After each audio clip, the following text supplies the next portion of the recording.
Welcome back to the Nullified Take channel here on YouTube, where we've got the TNT takes for you on Traitors New Zealand. But as per usual, it's no ordinary TNT take because Mucky is here, baby. Where's Chris? Where's Kahuna? You know what? They're not here, so we don't care, but Mucky's always here, baby. I'm your host, Mucky Hope, and today I'm joined by three very beautiful, very amazing, very fabulous icons in this earth. And I'll start off, as always, with the lovely lady on my right.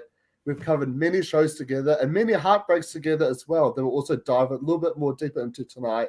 It is the wonderful, the intelligent, the amazing V. V, how are you? I'm not good. We've got to pour one out for Bree tonight. We do. We do. I've got my bottles of soju right here. I'm Bless done. her. Cancel the show. Cancel the show. I'm done. But also join with us tonight is also a queen from Traitors New Zealand Season 1. Everyone, please welcome the lovely, the amazing, the outstanding, and the most fabulous looking person on the podcast right now, Julia. Julia, how are you? Well, massive call, but I'll take it. Great. I have a gin next to me, also a dog next to me who's sleeping on the couch. Oh my God. Angel. Oh, wait, yeah. Oh, hello. Oh, this could just be the whole podcast. Honestly. What do you Just watching a dog sleeping. Look at her legs Angel. tucked in like that. Oh, so neat. Aw, so cute. So neat. Compact. So compact. I'm great. Thank you for asking. Awesome. And I mean, if I was going to host a podcast show, there's one person who I would have to ask to be a part of this show. There is no Mucky on the Nullified Take without this next player who I'm going to introduce. She is smart, she is cunning, she is magnificent. She is the only person who I've ever simped for on TV who's actually responded to my voice messages. It is the great and fantastic Aileen. Aileen, how are you? I'm well, and thank you. Welcome, guys. Mucky, thank you so much for sending me a voice note that was no longer than 2 minutes this morning because I could not have listened to that for long. I think you actually split it to like a minute 49, and then the next one was 21 seconds. So over 2 minutes, but you split it. What a great strategy, and it was bearable. Thank you. I was thinking, how is Aileen going to listen to this? Well, maybe if I strategically break it up, you'll actually listen to the voice messages. And I did. Awesome. All right. I'll make sure I write that down for future voice messages. No, but Aileen, thank you so much for being a part of this podcast. And we're discussing a little bit before the live that you've never seen like a full season of Traitors. So what's been your thoughts on Traitors New Zealand Season 2 so far? I am honestly thoroughly impressed, and I know I don't have anything else to compare it to, right? So I think there's been in 6 episodes there's been at least half a dozen twists, but it feels like they all landed in the right place. I really am enjoying each one of them, and I think more or less they have an impact on how the trajectory of the game has gone, and I'm so excited to discuss with you guys who probably have a deeper understanding of the game and to give my thoughts. And yeah, super excited. Awesome. All right. Well, let's start off with, to be honest, why are we even watching the show anymore at this point? Let's talk about the first player that's been murdered. So V, we've gone through many heartbreaks together. The robbery of Shy not making it to merge in Survivor UK, Chris not winning Survivor UK, and then the one episode of, the 1 week of Squid Game we covered was when Trey, the main hero, got eliminated. And now Bree gets murdered. What's going on, V? What's with Well, all this? I feel like they're doing the Squid Game thing where they set people up to be murdered. I thought it was pretty rough to have Noel also get a letter, "You are not murdered." Like, I thought... They didn't need to go that hard on poor Noel. I think they could have done without that. I really thought there was going to be some sort of twist that saved someone. I thought something else was going to happen, but no, she was quite unceremoniously kicked off the wall. And we all move on, and so much potential just gone. Yeah. Well, Aileen, very similar to your season of Survivor, you had a crazy wild card, lovable player in Kelly as well. When you're watching Bree's game play out, was there any like resemblance to how Kelly was potentially playing the game?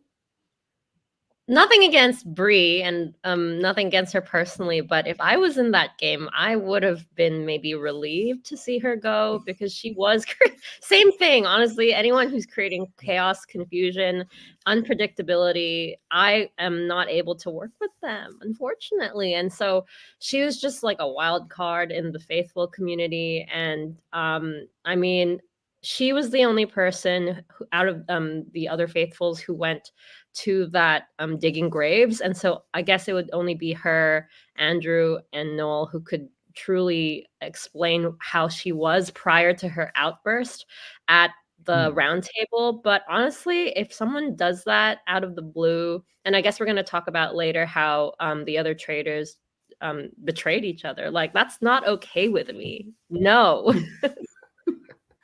Well, talking about Bree getting murdered, Julia, if you're Noel, how do you come back from this? Right, like everyone's been slamming you for literally the past day, thinking you're a traitor, and you're the only one of those three to actually come back alive. Like, how do you come back from that?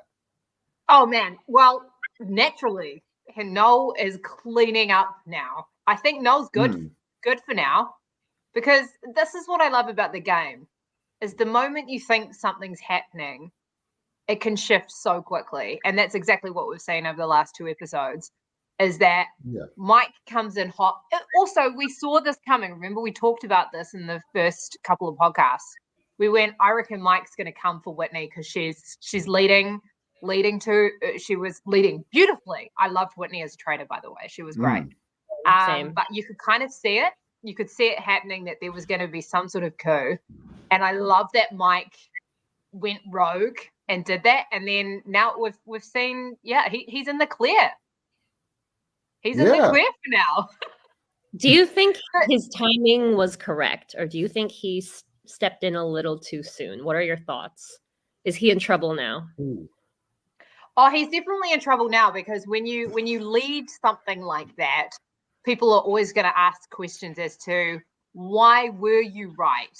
Why were you right? To me, that's suspicious. And especially because if it's a change in behavior, who was commenting on his change of behavior I think at the end of the round table? Yes. Yeah, Utah and a couple of others had brought it up and said, hey, you've been under the radar and quite quiet, and then all of a sudden you've come in gung-ho. Why? And in this game, everybody questions everything. So it's going to be a really interesting next 2 episodes to see how this plays out. And with Bailey and Utah hot on his trail, it's so exciting. Yeah. Well, V, like I think it was like near the start of Traitors Australia season 2, we saw a very similar move played out where Sam and Blake had targeted Ash in terms of like throwing her under the bus. So then that would seem like, hey, look, we are the big, strong, traitor hunters, right? We're the heroes of this group. Is there a point where it's too early to make a move like this? Well, I sort of agree with Aileen. There is questions around whether it was the right timing. Mike had to do it. He was absolutely correct. He was not going. He couldn't get a word in. Whitney was just too powerful, too strong. So he made the right move. But yeah, the timing, I'm not quite sure. But I mean, yeah, I don't know, actually. I was so sure of it. Then Aileen has just made me question it, whether it was too soon, actually. And now I'm like, maybe it was. Yeah, well, yeah, but something had to happen. Otherwise, he was absolutely right. Or would Whitney have come for him? There's always that fear. What was she going to start planting? And do you know what I loved? I loved that moment where he, is talking to Jane, and she goes, "What was that?" And he goes, "Oh, we had a meeting and she wanted to get rid of you." Yeah, and that was a good lie. She totally made that up. I was like, "Oh, that was a good lie." Yeah. Well, I think Mike had his opportunity. He had an opportunity in the hoof situation with the maybe he just found something, a little crack that he could exploit, and maybe another crack wouldn't come along. Yeah, Maybe. Yeah, and then you want to do it. And you want to do it before, like, it seemed like Whitney was liked by everyone, but didn't have that one-on-one close relationship with anyone specific. So now would be the time for Mike to also exploit that, because once she starts really gaining the trust of people, then collectively they wouldn't be able to support Mike. So yeah, I guess he did, it's a very bold move very early on, and you got to respect it. Yeah, well, Aileen, something that a good friend of mine, Hamish, had pointed out when we covered week 1 was that Mike, you could tell from the start, he really wanted to play the game. He was really trying to make alliances in the car and stuff. But since Whitney was such a strong vocal leader, like maybe that's why he was a bit too quiet at the start, because he couldn't really play how he wanted to play. And I know that you and Ferris had I guess a bit of a similar dynamic where you were quite strategic and stuff, and he was also quite strategic, but also quite loud. Was there any point, I guess during Survivor, that you thought about turning on Ferris? And was it ever early, or was it a bit later on in the game?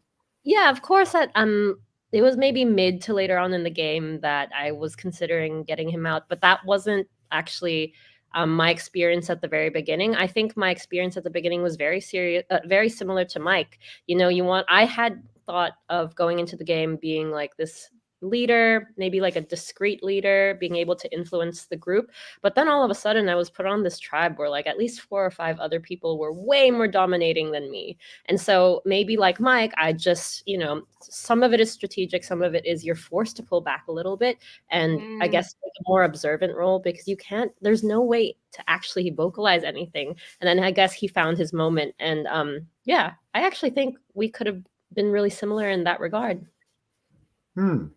Well, Julia, just bring it back to Noel a wee bit. We do see people sort of, asking him questions and stuff. Still, I think Cial is that his name? He's still really, he's still really sus on Noel and stuff. He's not buying anything he's saying. What's so good about the Traitors is that it doesn't really matter what you do; it's just how you're perceived that can change the entire game. And we saw with Mark at the start.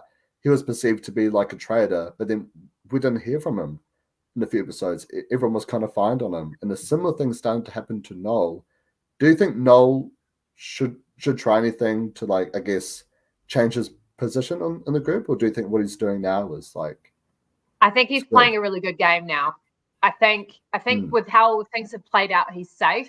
And you can kind of see the direction and thought patterns of the room changing.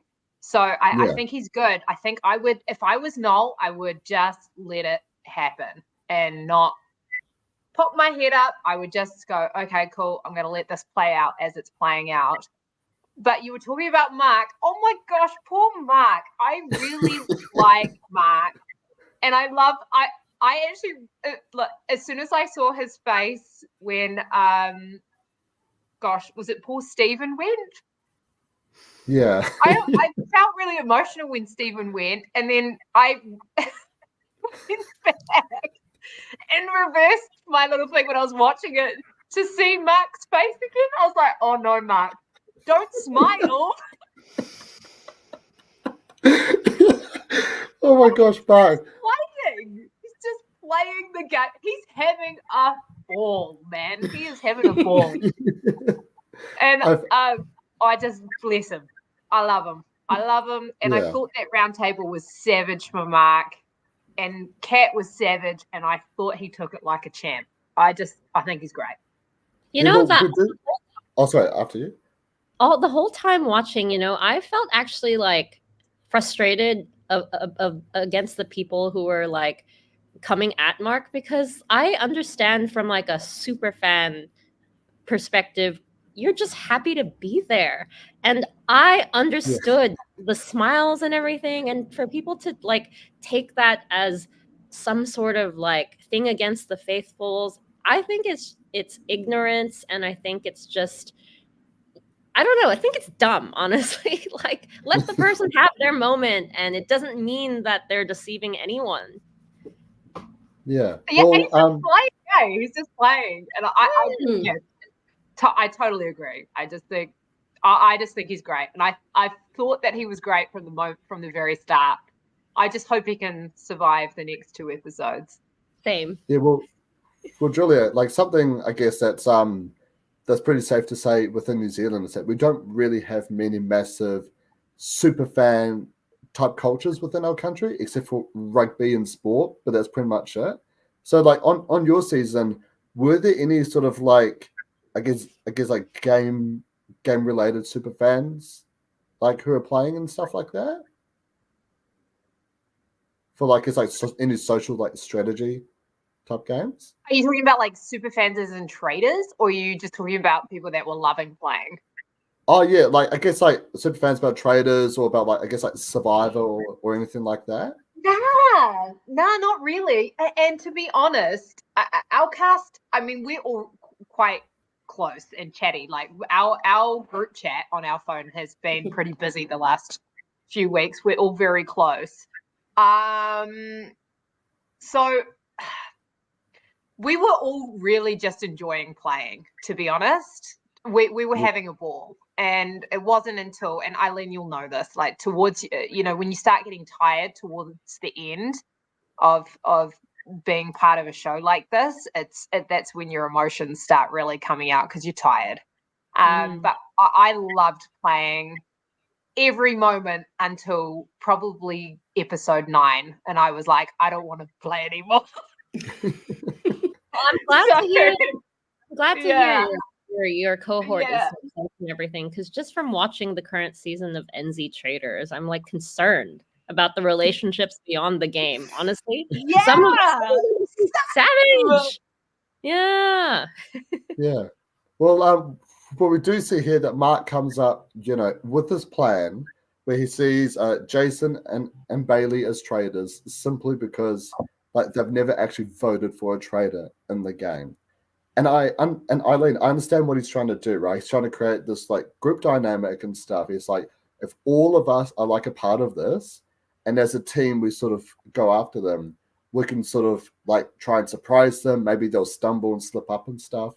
But I guess very similar in a game like Survivor, where social capital does mean so much. Like, did you experience anyone who was like, okay, Aileen, like I think you should do this, even though that would like heavily like expose you in terms of coming after someone? Was there a situation ever like that when you were playing? Not necessarily. I didn't experience it. I mean, people generally either had my back or I didn't get forced to do anything I didn't want to do. I did have the occasional conversation where Raymond basically, for if you guys haven't watched, like we were in an alliance of 3 and one of my other alliance members wanted me to go for the other one but not be involved, and I was just like, well, that doesn't make sense to me. Like, why do you want me to take the heat and not you? But and I didn't do that. Yeah, and it was just weird. Like, I guess if you're in an alliance together or if you're trying to work together, don't put somebody else on the spot. Like, work together and get those numbers, because numbers at the end of the day, same as Traitors, majority vote wins. So yeah. Well, after Mark makes that comment and then Kat and Jane are like completely furious at him, is there something Mark could have done to try and like reel things back in? Or do you reckon he was just toast? I think he eventually did. I think he came in very unelegantly with his plan. But then to skip ahead after the confrontation at the round table, he elegantly apologized for his social mishaps. So I think that is, if he had maybe done that sooner, but I don't know if he recognized, I think Mark explains himself pretty well. And I think he sort of barreled in with a fairly flimsy plan and reasoning that no one was really jazzed about anyway. So I think he just got overexcited, sort of blew something out there that was a bit ridiculous and made a bit of a mess of it. And then it just sort of went on and on from there. So I think he has now redeemed himself, and I think people will see him in a new light, because he's clearly someone who can take responsibility for his missteps. So I think now he's sort of fixed it, but yeah, he was really making a few enemies for a little while there. I mean, I feel like this perfectly plays into what just happened, but the mission in episode 6, Julia, where you have two people who have to like assemble a puzzle while everyone else is like tied up. But if you want to, you can, you can cut some team members free and stuff like that, and they can come and help you out. And we see everyone goes, all right, it should be Utah and Noel. And then Mark steps up anyways. Like, I know that Mark says he couldn't really like hear stuff, that was going on.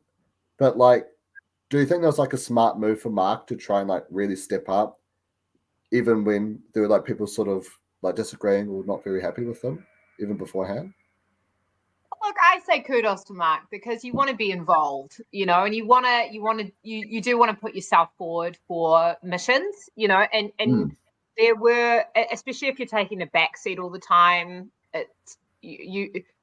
some people take the perspective that perhaps, they want to be helpful in missions, or they want to be, like contributing to the pot or whatever it is. And perhaps Mark was feeling like he hadn't contributed yet, and this could be a strong point for him, or, so yeah, it's a really tricky one. And there's so much pressure as well, like, is this my opportunity to do well at something? Could I showcase that I'm good at something? So you're kind of wanting to work within your strengths, because all of the missions are quite different and everybody will have their different strengths. So perhaps he said, hey, this is potentially something that I'm going to be good at, so I'll put myself forward. But people have just taken it the wrong way, unfortunately. This game, it's so silly.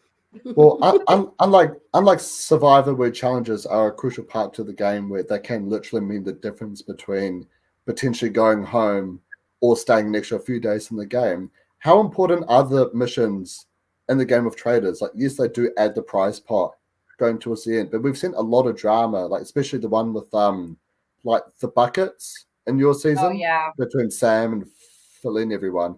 How much do the missions really impact the game in terms of a social strategic level?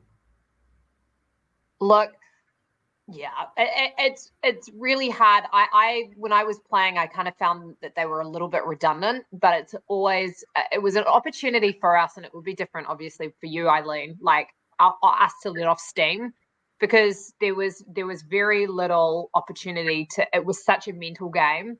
So for us to leave the house that we were at and go to a different location, that was your only mental relief, I guess, to go somewhere else and interact. I remember the one day that we did that spy mission with the laser beams, we all got to have a pie.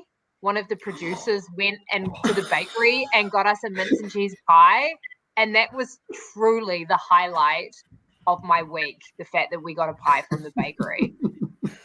And we were all talking. We're like, "What the hell? They got McDonald's! Like, we got a pie, and it was like day 8 or something. Like, that's so unfair." Well, Aileen, you had a great moment during your season of Survivor. I think it was after the Charles boot, where it was that challenge where you had to like hold on to the rope. And you outlasted everyone else and essentially potentially saved yourself from getting eliminated that round. When is the right time to step up and take on a challenge to, I guess, be like that hero role, like of your tribe or of your team and stuff? Is there a right time to do that?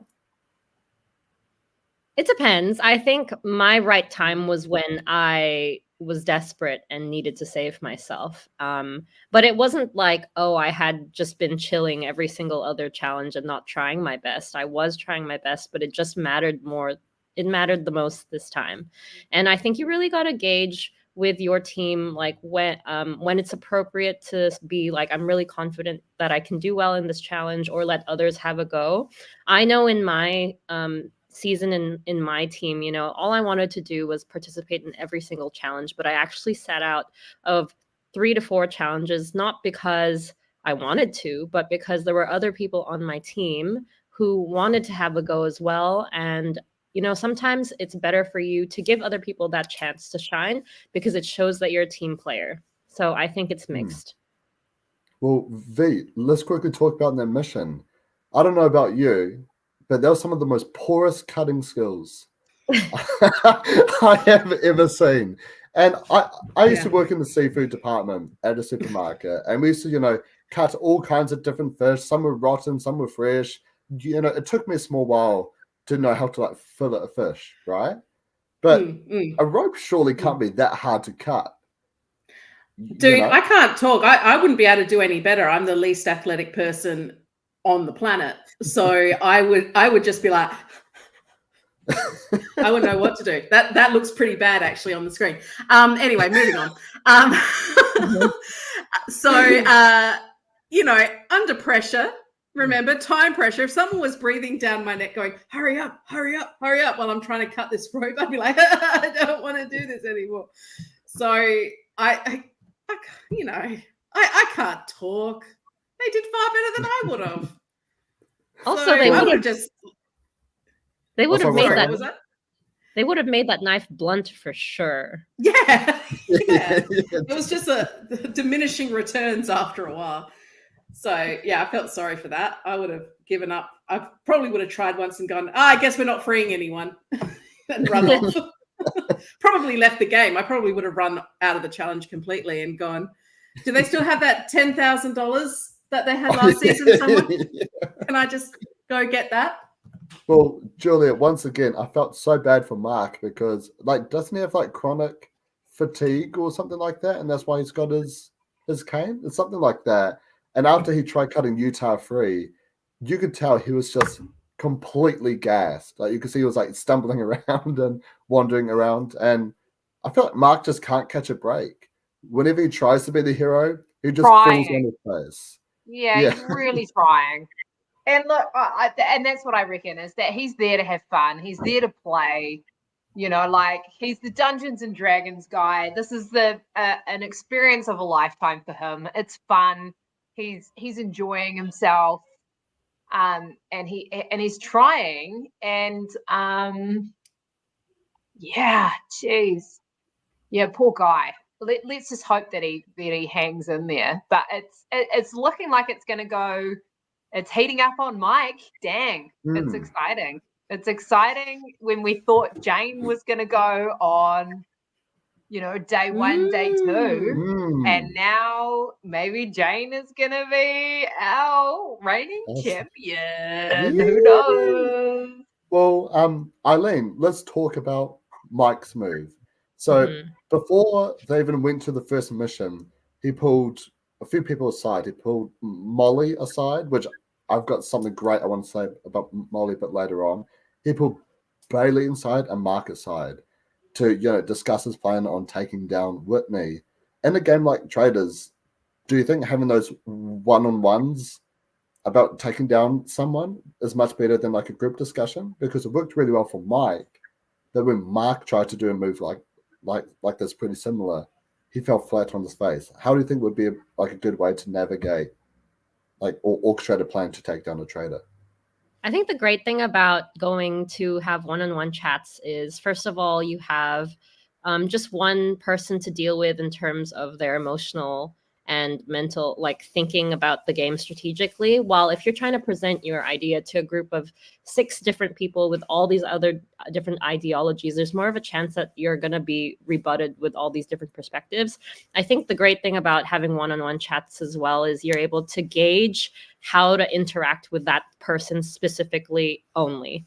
And so I think it also builds a bit more trust because that person on the receiving end is like, hey, you wanted to approach me by myself. It seems like you value my opinion. And I just think that when you're in a group situation, especially if you target the wrong person, I forget her name, but she was very on the defense mode straight away. No, you're not going to tell me what I'm going to do.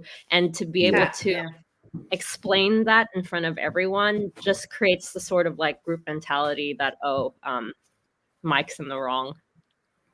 Oh, sorry, Mark. Yeah, Mark's in the wrong. But we do see Mike, the second the round table hits, he goes sprinting off towards Whitney. and he starts laying out all these different things. And Julia, poor Whitney getting kind of blindsided here, especially about like the hoof and the lung mishap, with that like relating to her job. How do you think Whitney could have defended herself against like Mike coming at her? Gosh, it's really challenging when she was blindsided, eh? And to a degree, Jane was she was, not to a degree. Jane was blindsided too, and because he kept that in the dark when she's not expecting it to happen from Mike, especially. I think she was preparing herself for heat. Because I mean, she had already raised that in the car, like she said, I know my name's getting thrown out there, etc. But for it to come from Mike, I mean that, and also as well, I thought, no offense to Mike as well, I thought I know he was probably trying to find something to hook her on to with the sensing. I mean, that was a freaking hard challenge, in terms of what body part is this. I don't think. You've got to find something to be like, are you who you say you are, that kind of thing. And kudos to that he managed to get it over the line. But, that's something hard to defend on the spot, to be like, what are you talking about? Like, nobody got it right. Jeez, Oh, somebody did, but they said it was sheep's lungs, not cows, which, for goodness sake, hard, man, real hard to be on the back foot, but you got to be prepared for anything in that round table, Yeah, and V, we do see, we haven't actually spoken about it at all this podcast, but Brittany has also been coming after Whitney for like a hot minute as well, and I feel like Brittany, with her sort of gang of like Molly and Utah, really did nail the final nails in her coffin to seem like Whitney packing. And that might have been another reason why Mike chose that moment, because he knew that he definitely wouldn't be alone, that there were some other people thinking of her right now, and that may have gone away. The heat may have died down, so maybe he was sort of striking while the iron was hot. But she just got hammered, and I think she handled herself quite well, because that would have felt pretty sucky to have a fellow traitor come that hard for you rather than just someone else like Brittany or someone. So she did very well, but it obviously was her time to go. Yeah, well, Aileen, we even see Jane throw a vote onto Whitney as well. And one of my favorite analogies in Survivor was actually in Australian Survivor in season 2, where Jericho talked about a drowning cat. Where if you see a cat drowning, you leave it drown, because if you try to save it, you could drown with it as well. So do you think it was smart for Jane to sort of like, pile in on trying to drown Whitney, or do you think Jane should have maybe tried to stick up? Definitely. I think Jane is playing a really smart game. You can see there's a strategy where you repeat what somebody else has said for them to feel like you agree with them. And Jane's doing a lot of that. Like if someone is expressing their feelings, she also concurs. And the same goes when what she's doing is she's reading the room, right? If everybody now is suspicious of Whitney, you got to be suspicious of Whitney. Otherwise, Mark's going to call you out for not voting for every single traitor every single time. So she did a very, very clever and correct move in my eyes.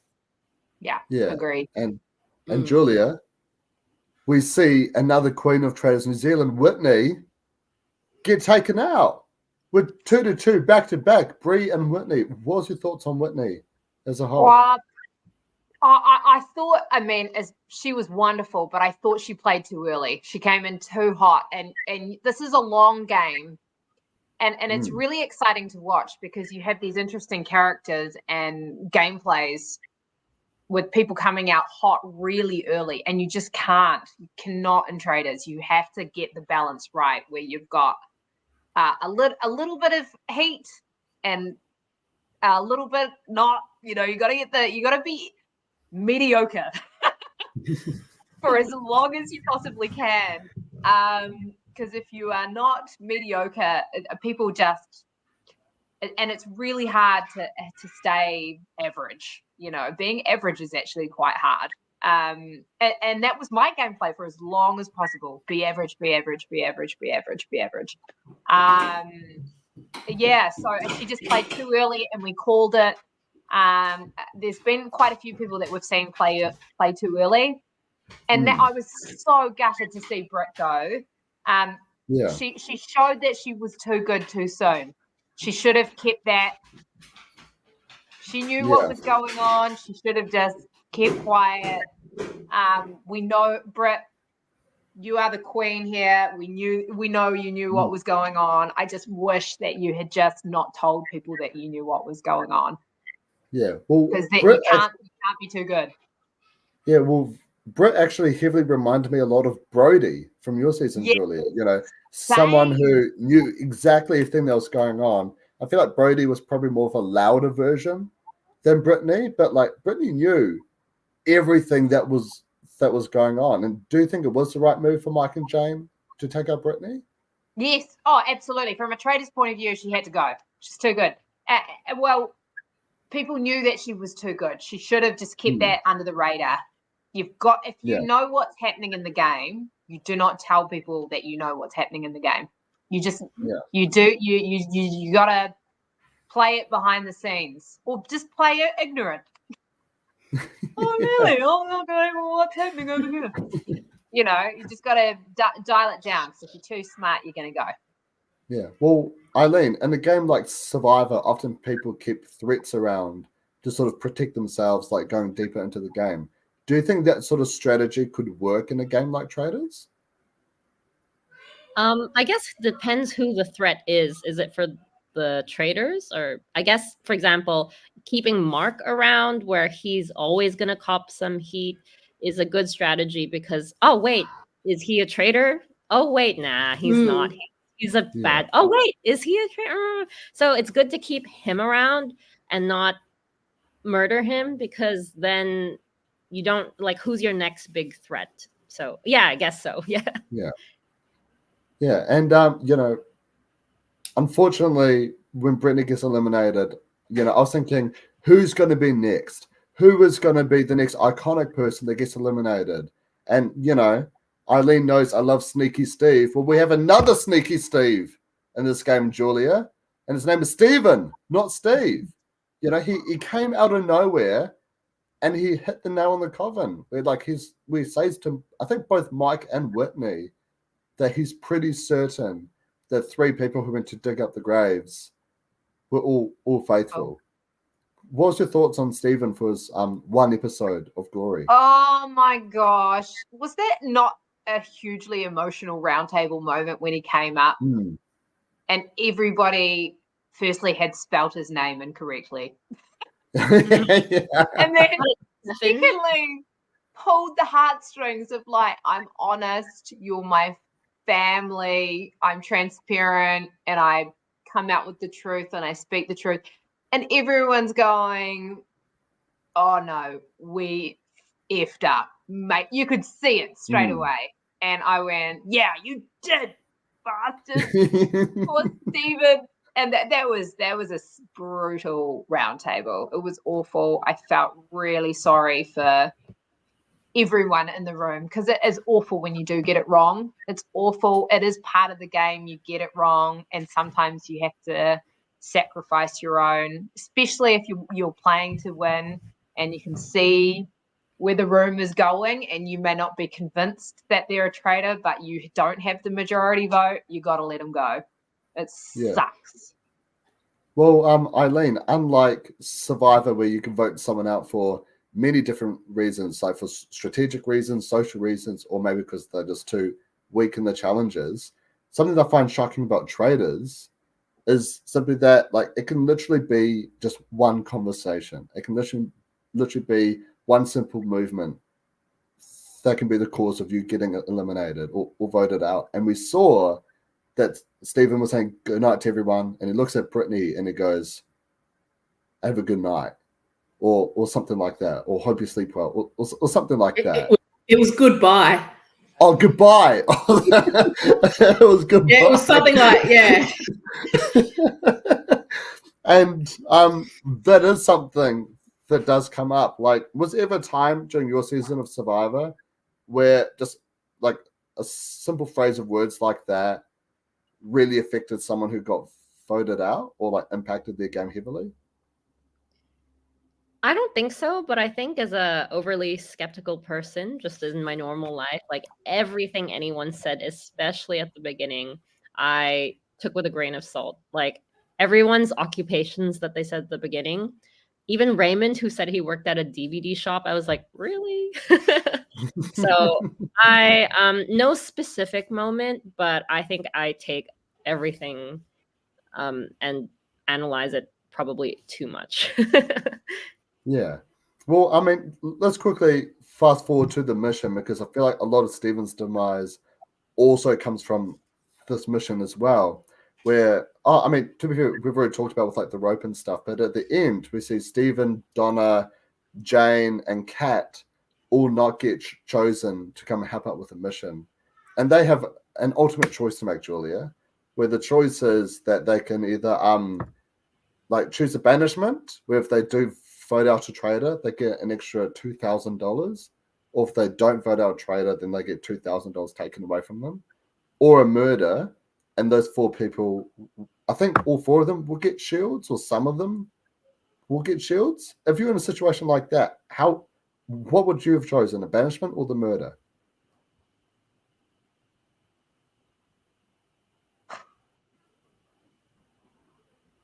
Well, a banishment. Well, I don't know. Fire. But see, this is fun. It's the fact that you need time to think about it is totally valid to me. The fact that they like outed Steve for like 2 seconds of not answering is just bizarre. Like they just needed to find one stupid reason to blame him, and I think it was really unfair on him. Yeah. So unfair. Yeah. Well, and this is the thing. If you're this is the game, and why you are so paranoid all the time is because it's always one little thing. You might have gone like, looked like that. Oh, she looked like that. Mark smiled. He took too long to decide. Oh man, you're just don't mess up the whole time. It's it's awful. It's an awful feeling of paranoia. Yeah, I don't know, man. Yeah, because ultimately those 2 things, him saying goodbye to Brittany and just needing a moment to think about banishment or murder, is literally the only reasons we get for why he gets banished. Like it's just so shocking in a game like Traitors that something so small like that, Julie, it can literally be the reason why you get voted out. Was there any player in your season when like a player was getting banished for something, was there ever a player who got banished for something just so minor? Mike Pudu. When Mike Pudu went, I didn't even know why Mike was going. When I saw I was going, I don't know why we're voting for Mike, but everybody's talking about voting for Mike, so I have to vote for Mike, because if I don't vote for Mike, then I'm going to look sus. So, sorry, Mike, you got to go. I still don't know to this day why we voted for Mike. Yeah, like, didn't he do something like in his chair on like the first banishment? It was something like that, wasn't it? Where it's like he didn't celebrate properly when we got Lauren out on the first night. I think it was that you didn't celebrate good enough. It was something like so ridiculous. Oh God. Yeah, it was just so silly, so dumb. Well, with this round table, like we've already talked about, it was probably like probably the most brutal round table we've seen this season. For not just for Steven, but also for Mark as well. Like everyone was just dogpiling on Steven. So and then mean. they're like, "What? Well, hang on a minute. Let's dogpile on Mark." And then, Mike and Bailey, you're a bit sus, but it's fine. But Steven, on the other hand, like it's just it was just so hard to watch. Like, how did you feel watching this round table for Mark? Well, I think Julia just articulated it, what a lot of those contestants must be feeling, where you and Aileen said about reading the room and things like that, where you can't be the one person going, "Oh guys, I think that's a bit unfair." You can't be that person, because people will be like, "Why do you think that's unfair? What's going on?" Even if you're sort of like, So yeah, you kind of just have to keep piling on that corpse and just make sure it's dead so you can have the heat off of you. So yeah, it sucks to see, but like Julia said, it's the game. That's why you have to make sure you don't have the heat on you. Yeah, but after Stephen goes, we've been teased, Julia. We have been teased with something very juicy. Now, you've been very spot on throughout this entire season. You said after week 1 that Mark's going to be fine. And lo and behold, Mark was fine. You said in a week 2 recap that Bailey's underrated and she's playing a very under the radar type game. And you're right again. You're right again. You're right again, Julia. Like, what's been your thoughts on Bailey and Utah coming up with this plan to take down Mike? They've got to tread really carefully. They've got to tread and they've got to get their strategy right. Because we've got some interesting players that think otherwise, which we can see. So how are we going to get the majority vote? How are they going to tactically suggest without looking sus themselves that it isn't Mark, that it isn't poor, gosh, what's the lovely chap's name that is so composed and good at, that was on the kind of like death row situation. Jeez, what's his name again? No. Poor Noel. Yeah, how are they going to divert it? And also, what the hell is going to happen which could make somebody else look suspicious, you know? And people seem tired already. You know, people seem really uptight already. We saw from that round table. I hate to say it, I thought that round table was really mean. It made me uncomfortable, like, to watch. It was, for me, I felt if I was in that round table and people were getting called pricks or people were, I just can't, no offense, our cast, I couldn't see people talking to each other like that. I thought that was pretty mean. But also, I understand it as well because it's such an anxiety-inducing game and you get really stressed and really uptight when people are coming for you like that. It is really hard to maintain. And Aileen, you'll know this, to maintain composure is really, really hard.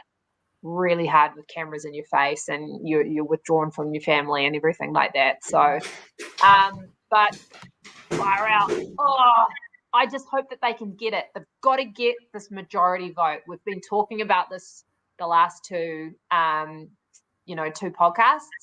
They've got to get into a strategic voting mindset. And somebody talked about that at the end, of the roundtables. Why are we not having these conversations like we're having right now? We need to be having these conversations together as a group.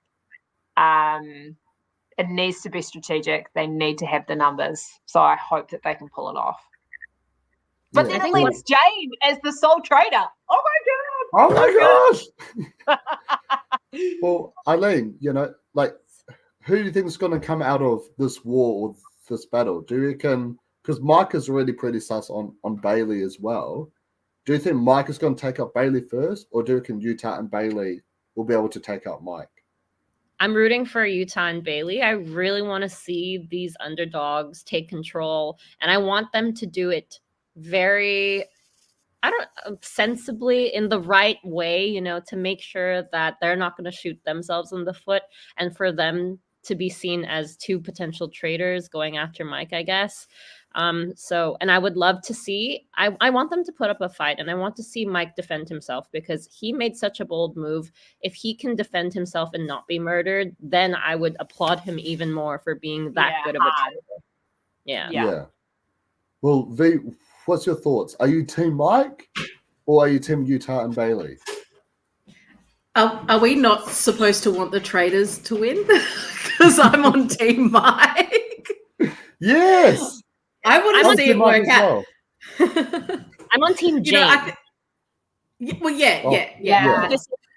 So, I think he's playing it a bit too hot, straight up, and that personality change is I think that's really something that a lot of people playing the game, and Julia might be able to say yes or no, of when someone's personality changed. That's kind of what people are looking for, that switch, that something's happened.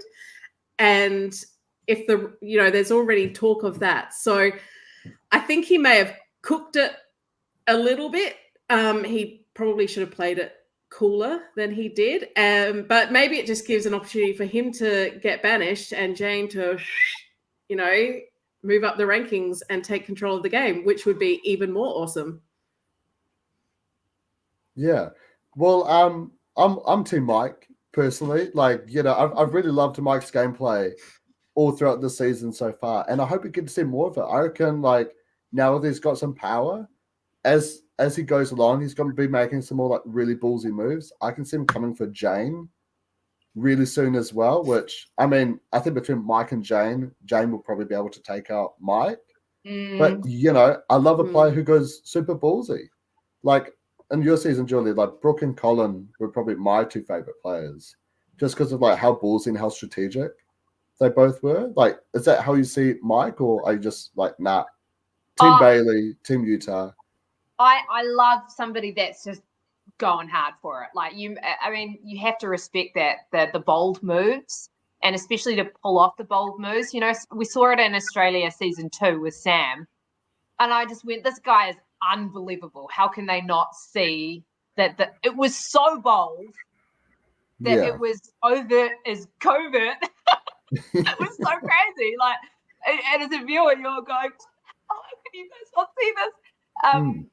But I know that the producers and stuff, when we finished filming our season, they were so frustrated that we couldn't see, for at least 3/4 of our season, that it was Brooke.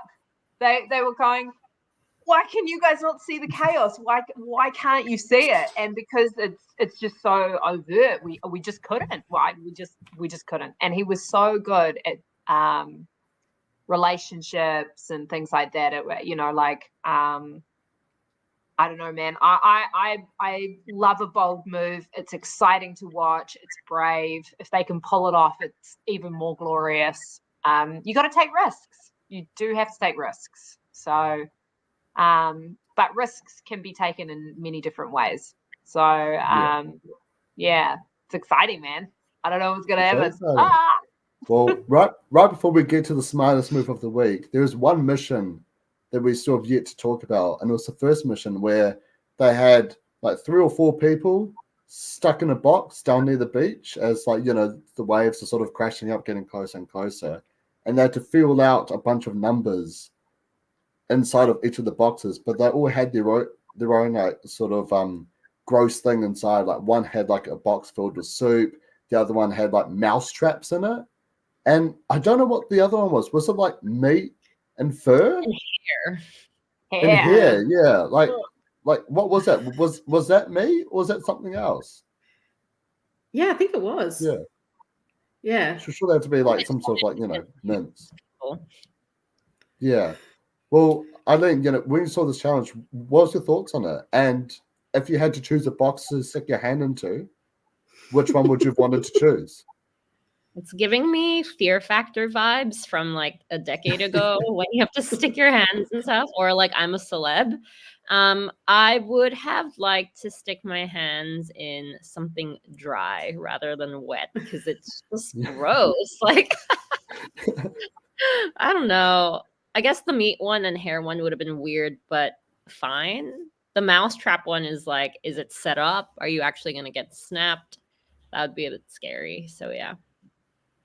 I mean, Julia, surely you would be allowed to steal the pieces of cheese, right? Surely. Surely. And also, how robbed are we that we have someone named Brie and she's not grabbing the cheese? Sorry, I've heard that joke in my head for so many days now. I've been dying to say it on this podcast. But we do see here as well that the group that won, they all got to win shields, but there was only 2 shields. And we see that Jane is, a traitor. And so V, if you're a traitor in that situation, how do you talk about like, you know, giving up the shields and stuff without potentially exposing. You just have to think like a faithful. You just have to put yourself in that mindset. Think about how much heat would be on you from a traitor. You just got to act it out, you know. And also, you do want to prevent someone else from getting a shield, but if you start acting all desperate and there's no heat on you, then that will give you away as well. So it depends on the situation. Yeah, well, Aileen, like if you're in that situation, like, you know, obviously Traitors is a very individual game as well. Would you try and push to get the shield for yourself, or, you know, would you give it out to anyone else? I think what V said is basically the hardest part of the game, how one thinks like the other, like how a traitor needs to think like a faithful, how a faithful needs to think like a traitor. And so if I was a traitor, I would have to think about whether me as a faithful, I felt confident in the relationships I had built with the other faithfuls, whether they would banish me, or whether the traitors would... I'm getting a little confused, but basically you got to just read the room. And I think if you feel safe, there is no need for you to beg for the shield, whether you're a traitor or a faithful. Yeah. Agree. I think it was, who was it in Australia season 2? One of the other traitors that got taken out really early, that they did a bit of a coup against. What was her name? Ash. She summed it up so perfectly in one of her IVs, you know, with the camera, where she goes, I think I must be a psycho because I fully believe that I'm a traitor. I mean, I'm a faithful, you know, I'm playing so intensely. Does that mean that I'm a full psycho? Because she had embraced playing as a faithful, even though she was a traitor. And you have to take on that mindset of being like, I'm not who I actually am. You know, to play well, I think. Yeah.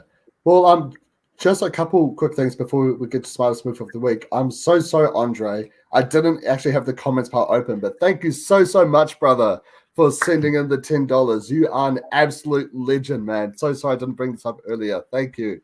Thank you so much. And also the piece of paper being passed, and Mark works with Mike as Faithful Trader Duo.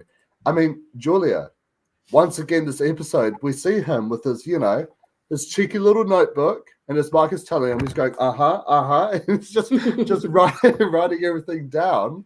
Like, if someone was doing that to you, just writing down everything you were saying, how do you feel about that? Like, either as a trainer or a faithful? Whatever, man. Like, I was taking contemporaneous notes at the end of the day. I had a journal as well. He's just, I love it. I'm actually into it. I'm into it. I'm into how overt he is with how is his gameplay. I mean, you've got to. I think he's great. I love him. I could definitely have seen myself being in some sort of alliance with Mark, just because I think he's. I can see how he's playing, and I understand how he's playing, and I think it's great. And yeah. Well, so good. Someone else who I think is playing really, really great, and you know, I'm just going to keep banging this drum until the day I die. But Molly, like, do you guys agree? Like when Mike pulled Molly aside, I was like, oh my gosh, Molly's literally very similar to Brittany. I feel like Molly may not have like the strategy all the way there, or we're just not seeing it. But Molly's a part of like pretty much every single conversation and plan that's been happening so far. And V, what's your thoughts on Molly so far? You know, I hadn't picked up on it, and I think that's the point, that she's playing subtly, being a part of every conversation. And you're right, she's one to watch because she didn't really stick out to me, and I think that's a really good thing. Yeah. Well, I mean, in a game like Survivor, where even the most social players can get targeted for being social, do you think something like that could also apply to a game like Traitors? If someone is so under the radar and it's just well liked by everyone, is that potentially a reason why you should target someone? Of course. especially in a game of traitors, if one person is loved and not getting any heat, then all of a sudden one day you could wake up and be like, wait, why?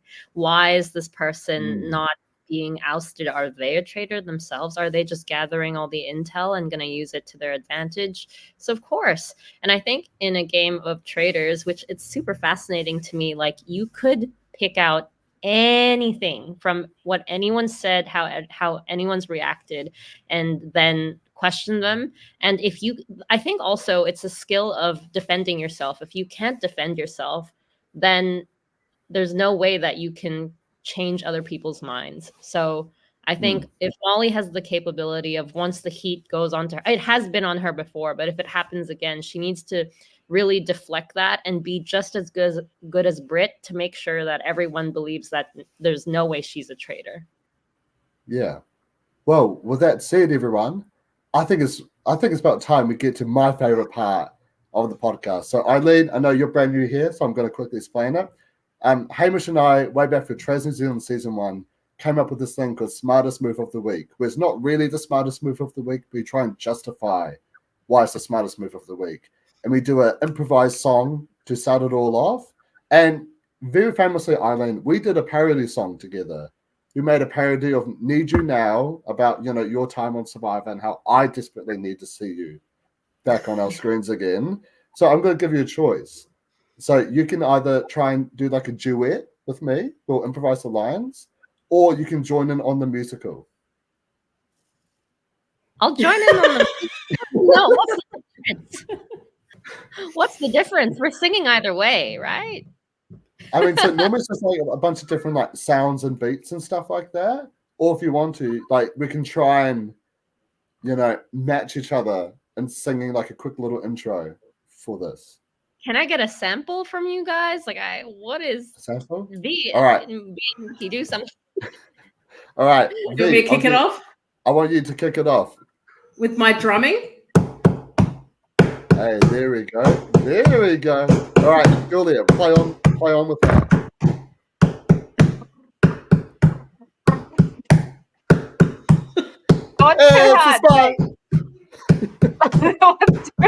Don't leave me hanging.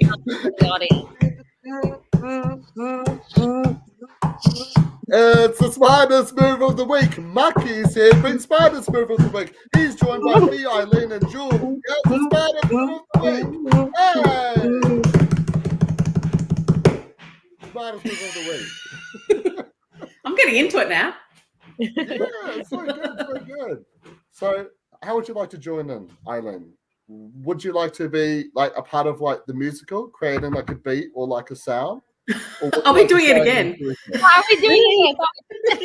That was just yeah. Okay, let's do the duet to make it different. All right. Here we go. All right.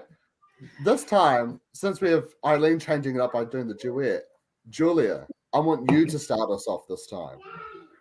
You can do like a sound, you can do like a beat. It's all in your field. Okay, do it.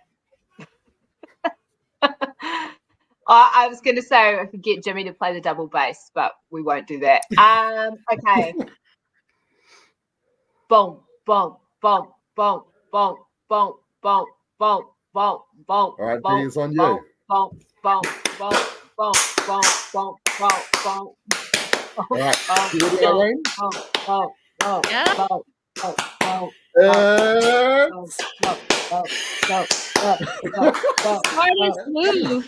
Smartest move. The smartest move. It's the smartest move of the week. I need some interpretive dance in there as well. Woo! Smartest move of the week, baby. All right, well, V, I'm going to start off with you. What do you think was the smartest move of this week? I'm going to play it full straight, full sensible. I want to acknowledge Mike coming for Whitney as actually a very smart thing to do. Actually, a very smart thing to do. All right, yes. All right. I appreciate that. Sometimes you just have to go block, standard, simple. I understand that. I appreciate it. How about you, Julia?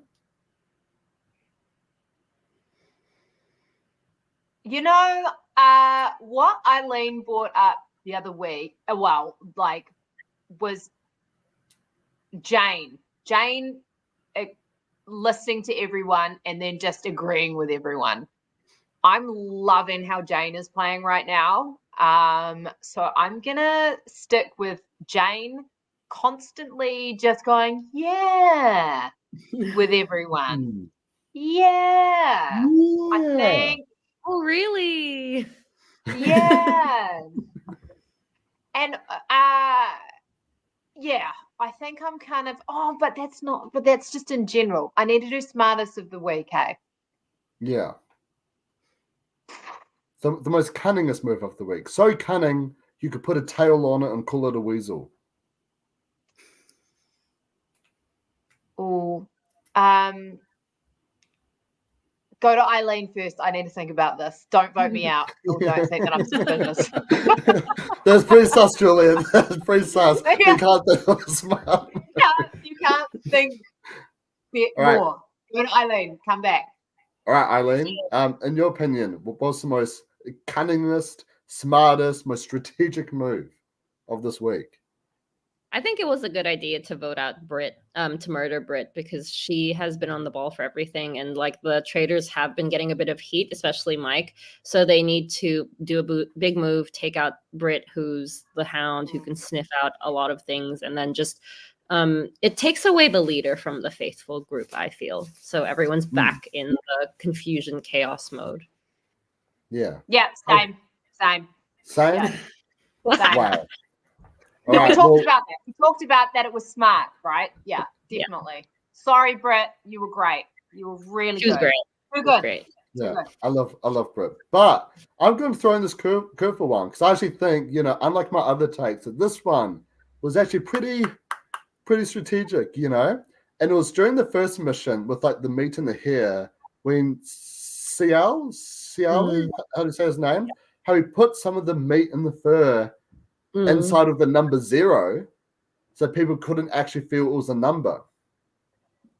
Yeah, I like that too. Wow. Yes, so then his team would know that there's like a 4th number in there, because we saw all the other teams thought it was only 3 numbers, not 4. You get what I mean? Yeah, I really like that. Actually smart. Very good. Yeah.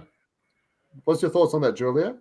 I'm happy to roll over for that, because that was something that's kind of, like slipped over, where we haven't have it kind of focused on that. But if you bring it to our attention, that is really very clever. Yeah. So I'm happy to roll. I'm happy to roll. Are you happy to roll V for that? I'm standing by Mike. Always Oh, will. Oh my God! Might as well just got some drama. Just call me a traitor. I'm standing by Mike. Wow, what a traitor, V! What a traitor. Well, Aileen, you've got a chance to make things very interesting here, because we've never actually had a tied vote for smartest move of the week. So, are you keen to like roll over to Julia and I, or are you going to stand by V? I'm standing by mine, which is Brit, because I understand the strategy behind covering that number, but at the end of the day, aren't they all trying to win silver for the team? Like, why would you why would you make the other team slower when at the end of the day you're losing $2,000 or whatever the silver is in that box as well? Don't you want all 3 of them to be getting silver? I think it was for the shields aspect, because the winning team would then get the shields. I guess so. But then it's weird. You lose silver as well. So. All right. So I guess we have 2 votes for Cialy putting the meat, in the number. 1 vote for going for Mike against Whitney, and 1 vote for sorry, what was your one again? Murdering Brit, right? Murdering Brit. Murdering Brit. Right. Is anyone going to roll over to any other sides to mix it up, or is our votes locked? I think I might go along with murdering Brit. Wow. I think that was good move, actually. But see, I'm a traitor. I'm on the traitor side, so I throw you under the bus and go back to my original vote then. Wow. You would, wouldn't you? You're going down, man. I'm going to go with Brit. No. Oh. No way. 3 against 1. Wow. Well, I mean, to be fair. Well, actually, the first move, right? The first smartest move of the week for week 1 that, Julia heavily pioneered was James' misogyny move against Terry. Like, wow. Like, are you just calling me out because it's a bit of a woman thing? That was smartest move of week 1. Yeah. What was the smartest move of last week again? I think it was one that you came up with again, Julia. Oh, I think it was Bree, like turning on Andrew. Oh, you're turning on Andrew. Yeah. Yeah. That was and fun. Then now, Yeah, that was fun. Worked out well for her. Yeah. And now we've got the traitors murdering Brett because I was brutally backstabbed by Julia. I had Aileen, the one survivor player who I've truly simped for, and V. We've gone through so much emotional trauma together, but I guess I'll I'll roll over and I'll take the L on this one. But everyone, that does bring us the end of our recap for Traitors New Zealand Week 3. Aileen, thank you so much for joining us on this recap. Like, it truly meant a lot that you're willing to come on and talk Traitors New Zealand. What are you up to like these days? Have you got anything to update all the juicy fans? I don't actually. I think chilling, enjoying time after filming last year and airing, it's good to adjust back to normal life and enjoy other shows. And I will say that I'm still thoroughly enjoying watching shows from a fan perspective. I do have a little bit of like, production, what's going on? But and I'm so looking forward to the next season of Australian Survivor as well. And I can't wait to see what's in stall for the remaining of the New Zealand one. I'm genuinely impressed with this season. It's such a great one to start off with and so fun.